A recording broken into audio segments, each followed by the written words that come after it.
Hello, everyone, and welcome to another episode of WYTPod. My name is Harshit, and I'm the director of business alliance at Wytlabs.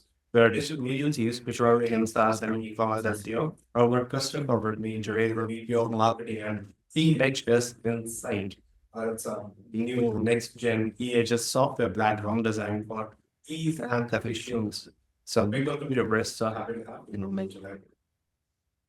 Happy to be here. Yeah, I'm very excited to be a part of this. Brilliant, buddy. Now, Chris, you are really diverse experience. I would love to understand. Let's start with that. Let's talk about your overall work experience so far, and how exactly that has basically contributed to both your personal and professional journeys that basically influence your strategy and your outlook in your current role.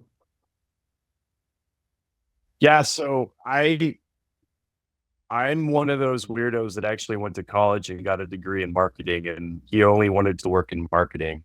Yeah. It was at the bequest of my father, who I'm a musician at heart, and my father told me you should have a business background or something, follow in my footsteps, so you could lean back on this if music doesn't work out. The sad part is I never pursued music professionally. I still play a lot amateurly. But I found something that I think passion is overused too much and abused. I found something that aligned with the way my brain works, my moral code, my ethics, and my drive to learn more. I think marketing was one of those things where it just excited me. And getting my degree in marketing, and then I actually got to jump in and start doing marketing research, which even though it wasn't the best job or the best title, it gave me a lot of good foundation to pick up the phone. For instance, we were essentially a marketing research firm, and I was a BDR picking up the phone and asking questions. And that gave me a lot of empathy for my BDR teams. And I tell them, I go, not only do you have the most important job in the company, you have the hardest job in the company. And so it resonates a lot with them. Moving forward, and some of the other jobs I've had, being the incumbent marketing hire for Vivid Learning Systems, which was then purchased by HSI 10 years later, which was my first introduction into private equity SaaS-backed companies. I had to start at the ground level, and I had to learn everything. I had to teach myself every discipline of marketing, everything that's in the wheelhouse, and how that is brought me to where I am at is when I develop my teams and how I structure my teams is I give them their own little fiefdoms. I give them their own, you're in charge of this, you're in charge of this. And so I expect you to report to me based on what our KPIs and our goals are for the quarter or the year. How are we up against them? And then I let them come to me when they need help. And for me, that breeds loyalty. It breeds they're invested in their particular discipline within the company.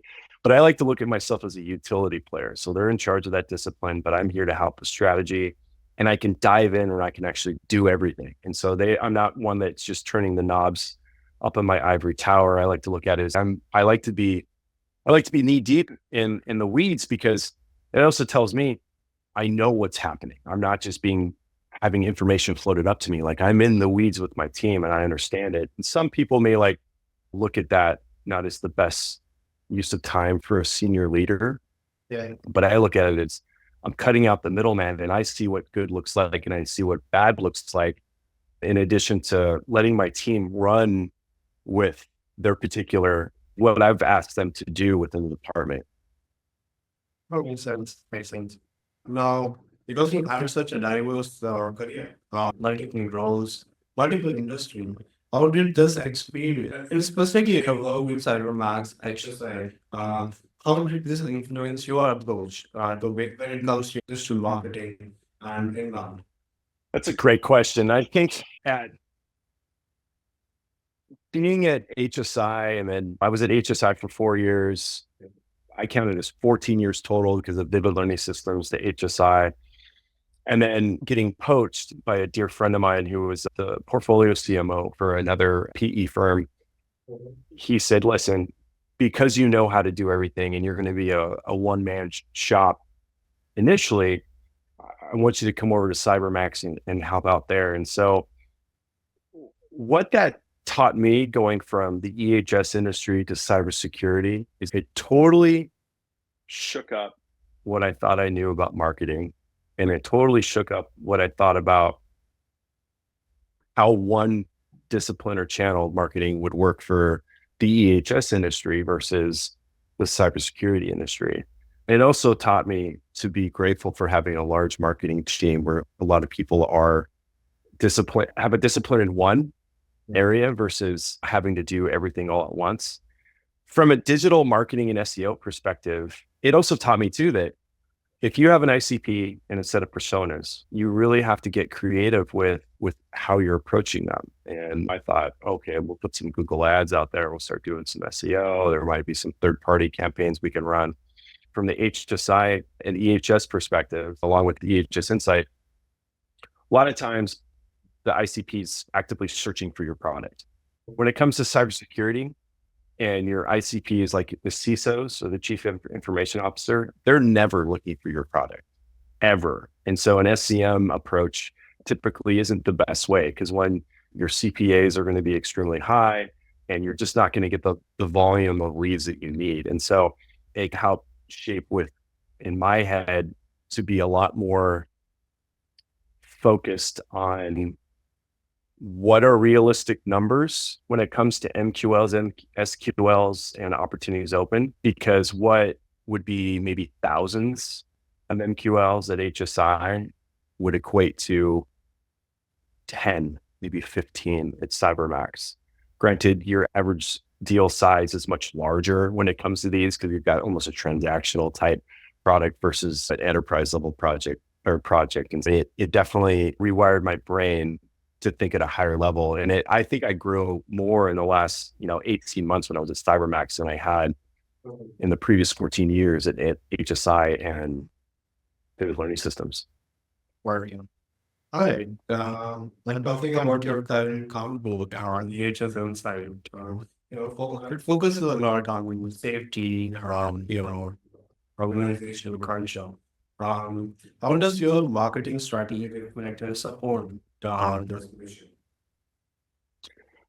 So when I first took seat, I've been told by my CFO that I'm the most technically sound marketing professional he's ever worked for. Like everybody says they're data driven, but I am data driven. And after digging into the numbers, I realized we don't have a lead problem, don't have an MQL problem. We don't even have a pipeline problem.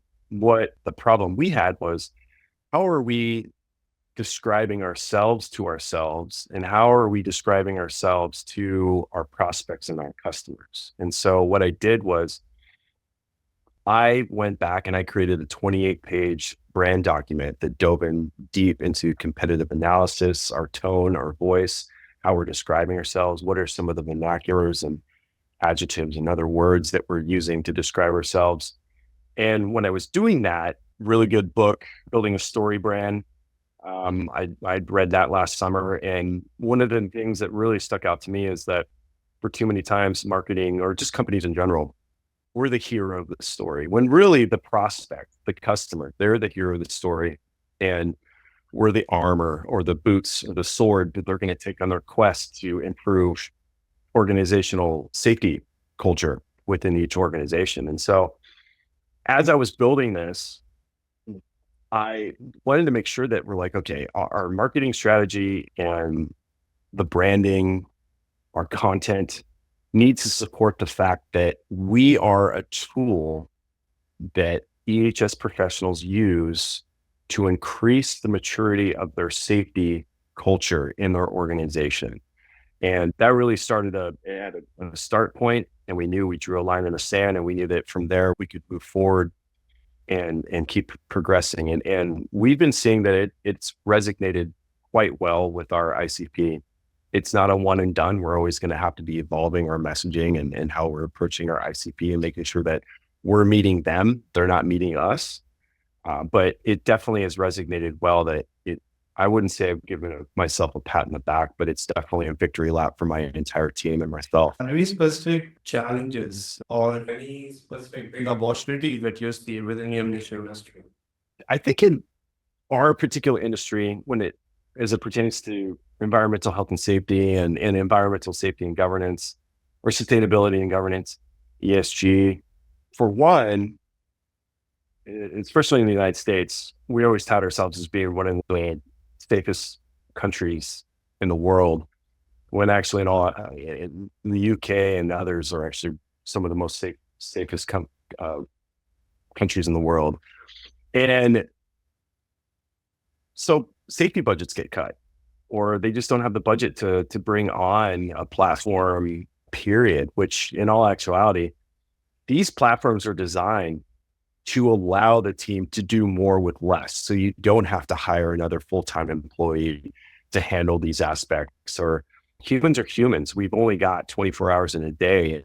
And realistically, you shouldn't be working your employees more than 8 hours a day just because productivity is going to go down. You've got one full-time employee, 8 hours a day. How much can they get done? And one of the things that I still feel is lost in the EHS industry is really conveying that value of what these platforms bring to each organization in order to make sure that they're meeting their regulatory and compliance needs and building a healthy, non-toxic culture that's wrapped around safety. And safety, one of the trends that's happening, and there's been a lot of analysts are talking about it. There's been a lot of articles, but it's really about a total body safety. So mental health, mental being, in addition to making sure that limbs don't get amputated or other serious injuries and fatalities happen. And so I think education is definitely one of the challenges, which is also an opportunity to establish yourself as a thought leader within the industry as a whole. So people look to you as, okay, what are they doing and how are they doing it? Instance. Any specific trends that you're seeing when it comes to digital marketing or SEO that you believe are something that's like relevant for you and user in general?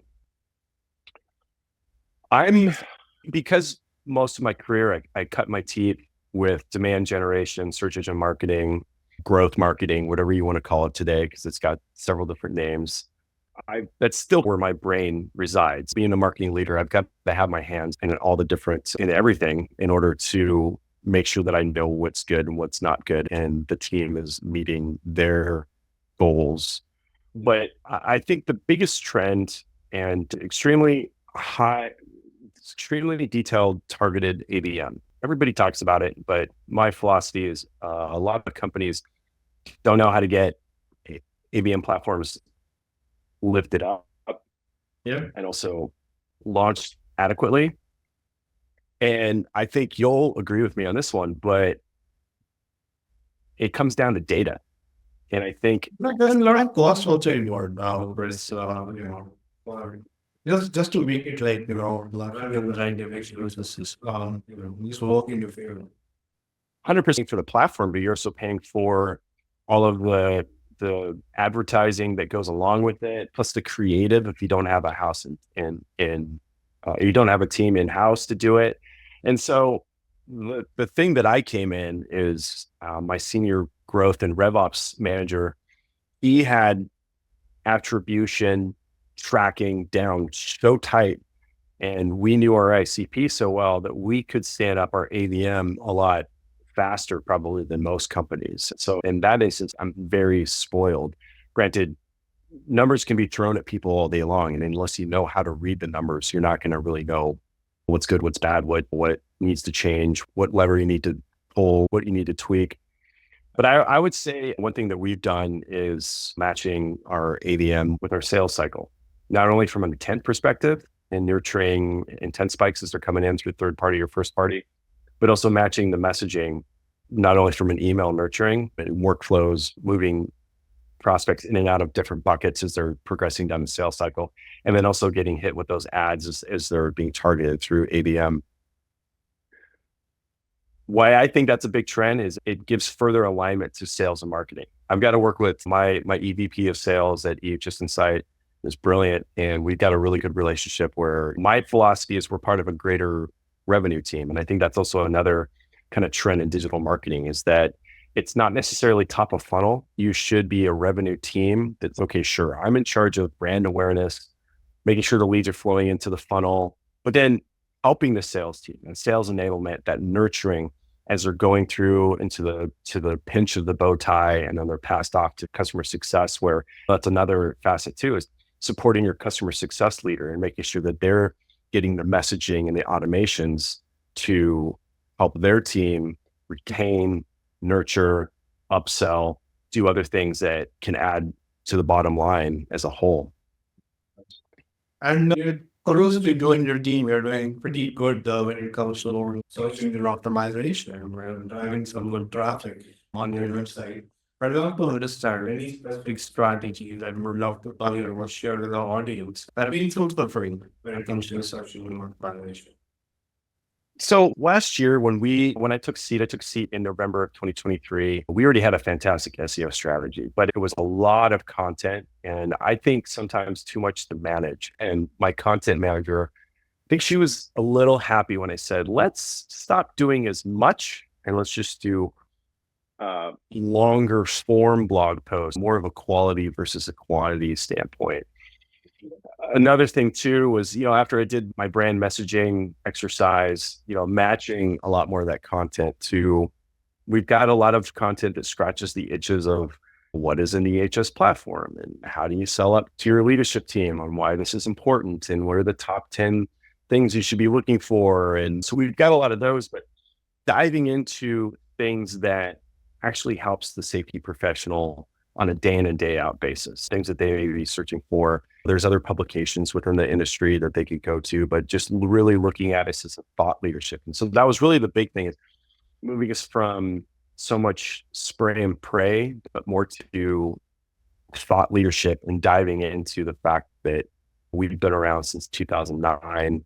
We are one of the best, if not the best, EHS platform in the industry. So we've got to raise our content and up to that as well. Another thing we did too is that in August of this year, we launched I wouldn't call it a new website, but it's definitely a new iteration of the website. But we looked at the technical side, the technical SEO, the forward-facing SEO, the words, and what Google crawls and looks at, what people read. But we wanted to make sure that if we're going to do this, let's get a good foundation. Let's make sure that our site structure is appropriate. Let's make sure the site speeds are appropriate. Let's make sure that everything from canonical tags to 301s and everything else you've got to worry about at a technical SEO standpoint are done correctly. And the nice thing is the SEO agency we were using and then the branding agency that helped us build the templates, because we actually built the website ourselves. Yeah. They both said this was probably one of the best migrations they've ever seen for how large of a website we've got, which I think we've got about 1,400 pages right now. And so no hiccups. We were able to launch it without anybody staying up till 2, 3 in the morning, reverse engineering why something's not working, which I told my team, I'm like, give yourselves big pats on your back, because that's going to look really good on your resumes when you leave me, which I told them I hope they never leave me, but when do they do? Yeah. I think you might be traffic wrong about the rest of Yeah.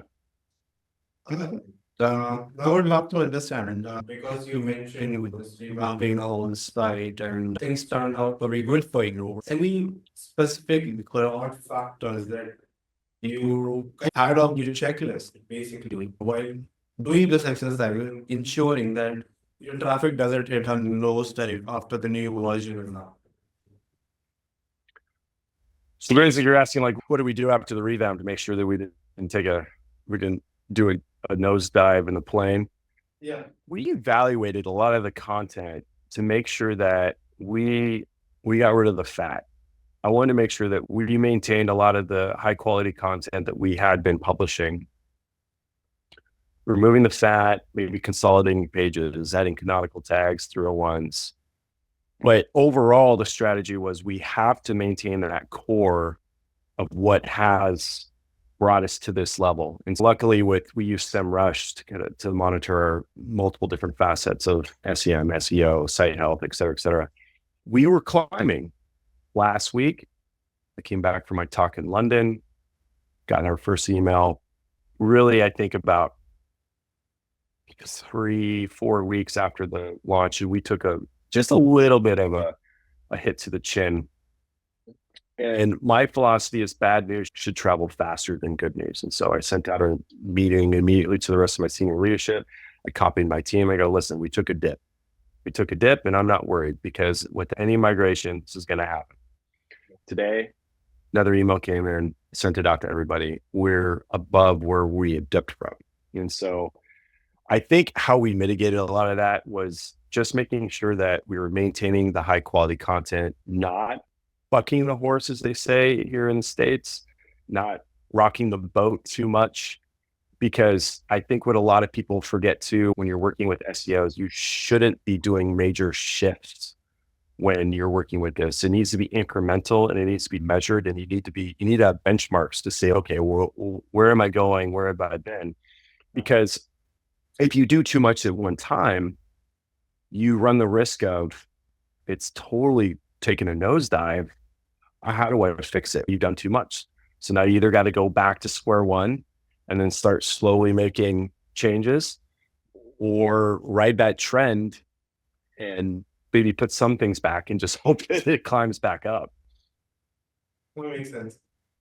Now, definitely, like you have some investments done on the paid front as well. Now, would love to understand what's the balance between paid and, again, in your marketing strategy, and how do you decide where to allocate your resources?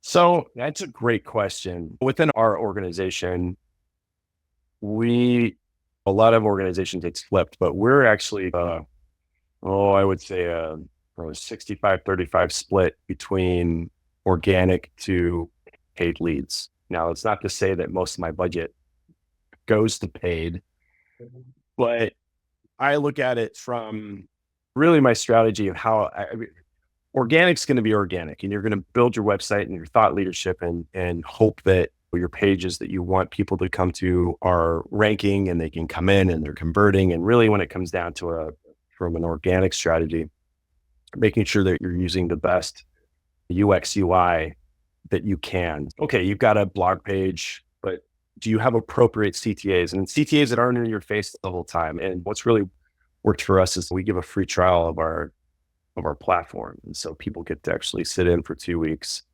use the full platform, get some of their folks in there, see how it works. And so from an SEO perspective, it's okay, they're searching for our platform, they land on there. I'm like, okay, we've got applicable CTAs and they can click on it. From a paid perspective, I look at it from where is my ICP? Where are they searching from? A lot of people are talking about LinkedIn advertising. For me, doesn't work. Very expensive. And actually, I shouldn't take that back. It would work, but the CPA is just very high. And so I'm like, okay, from an intent standpoint, how do I measure where these folks are, where are they floating around, where they're doing their research? Where can I put my money in to draw that attention? But then I look at it much further. So as MQLs are going in, I'm like, okay, these MQLs are coming in from either of these channels. How much of those are translating to SQLs? How much of those are translating to new opportunities? And then are they going close won or close lost? And so it's at that point, I'm like, okay, we do this today with Bing. We saw that Bing was actually generating a lot of MQLs and it was high quality MQL traffic, but it was rarely being turned into an SQL and a new op. And so I suggested to Mohammed, who's my growth manager, I said, here's the calculations and the numbers that I've ran. And I think we probably should dial it back by XYZ amount and not necessarily reallocate it, because there's that point of diminishing returns when it comes to SEO and your prices just go up astronomically. And so I'm like, let's just hold on to this for a rainy day. But that's some of the things I look at. I look at not just from top of funnel and then things start closing, you start pointing your finger at the sales leader and going, you're not closing stuff, because, just because they're an MQL doesn't necessarily mean that they're actually go one way or another. Now, I'm very innovative marketing to approach a technology that you're excited about, or maybe currently exploring. Can you repeat that question one more time? I apologize. Are there any innovative marketing approaches or even tech that you're excited about or currently exploring? I think for me, it's definitely ABM as a whole. It's still something that's being spout out, but I think ABM as a whole, but then also this isn't really technology, but wow, this would be a marketing approach, but Yeah, making sure there's also tons of new tools coming forward, exciting tools all around. So yeah, there's actually this new tool coming out right now. It's being created by a gentleman, Paul Sullivan. I met him in London. It's called Arise GTM, and it's an app that works within HubSpot and overlays within HubSpot. And there is an AI component to it. But what I really like about it is that you can upload your personas, your ICP, your differentiators, all your different playbooks, their playbook that have been working, basically all these different data points. And then what happens as you're having these conversations, as your reps are having these conversations, as more data is coming in, it will actually start to slightly tweak your ICP, or it'll change your answers to some of these questions that are asked, be it that they're FAQ questions from prospects or anything. And it really, we haven't onboarded it yet, but it's something that we're seriously looking at, and really intrigued me because go to market is a term that's used quite I feel personally, I don't think a lot of people really understand what that means, because it's not as simple. Let's go to enterprise, or let's stick in mid-market, or maybe SMB is our bread and butter. And what I really like is we have all this information, but it takes this component and lays it in your CRM. So you've got all your data there. And what I always like to say is, how do you eat an elephant one bite at a time? It allows you to really dial in your go-to-market one little incremental step at a time, and it changes as the market changes. And so that's definitely one innovative marketing technology, and I think approach that we're probably going to be implementing here in the next couple of months. That, I don't know, is it going to be the magic sauce that brings in millions of dollars? Sure. I feel pretty good saying that. can you share how your cross-functional collaboration basically impacts your marketing strategies, especially when it comes to your product and sales team? Great question. When I was brought into EHS Insight, the one was to take our marketing department and elevate it, but also be that glue between sales, customer success, and product, and make sure that we're having the conversations we need to be proactive, and not only how we're launching new products, product updates, but also retaining our customers, and then also closing deals. And it's probably part of my personality too, where I view everybody's job in the company as the most important job, because everybody's got a job. And if they do their job well, the machine is humming appropriately. And so I definitely say that we try to have meetings with everybody on a regular basis. We're always, being that we're all totally remote, we're a remote first company. I'm in Washington State of the United States. Our company's out of Houston, where probably about 45% of our employee bodies are, but then we've got teams everywhere. So there's constant communication. And the nice thing is that the barriers have been dropped since COVID, where product isn't in another part of the company, sales isn't in another location of the building. It's a matter of keystrokes. I can just start asking these questions. And so I would definitely say that I run a sales enablement marketing department, because let's be honest, you could have the best leads in the world. You could have the best automations and workflows and RevOps and everything. But unless you're giving sales the tools they need to close deals, you're going to fail, because sales, they have the harder job, where they're actually asking, can I have money?